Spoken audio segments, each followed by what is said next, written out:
Keeper Iqbal ছোট করে push করলেন, শর্ট কিক 1:1 ইকবাল, কিন্তু কিছুটা ভুল বোঝাবুঝি ডিফেন্ডারের সঙ্গে রিগেন করেছে সেলিম। সেলিম ব্যাক পাস করলেন, দুলাল দুলাল ফরওয়ার্ড পুশ, উদ্দেশ্য মবিন, আবারও সেলিম বল পেয়েছেন কিন্তু বল রাখতে পারেননি। ফাইনালি বল পেয়েছেন আসিফ, কাউন্টার অ্যাটাক, এই মুহূর্তে পদ্মা দূর থেকে শট, কিন্তু দুর্বল শট ডান প্রান্ত দিয়ে থ্রু, দূর থেকে shot in front of the হেডে ক্লিয়ার করেছেন ক্যাপ্টেন দুলাল, কিন্তু বল চলে গেল সাইড লাইনের বাইরে। তো ওখানে বয়লা রাখতে পারেননি হাসান,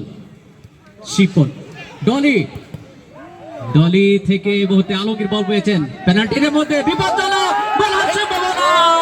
ইকবাল গোল করলেন আলমগীর লেফট উইং পজিশনে, ব্যানারা কিকে তিনি গোলে কনভার্ট করতে পারেন কিনা। ফার পোস্টে নিয়েছেন, হেড হয়েছে, ক্লিয়ার করলেন, আবারও ডলি রিগেন করেছেন বল, আক্রমণে পদ্মা, বাপার শট ডলির, শিপন, ডলি ব্যাকহিল, ডলি রাখতে পারেনি, শিপন ছুটে গেছেন, কিন্তু যমুনার চেস্ট রিসিভে সাইদুল ছোট করে স্কুপ করলেন, আবার 1:1 সাইদুল বল পেয়েছেন, দেখা যাক স্কোয়ার করলেন, সাইদুল থেকে সেলিম,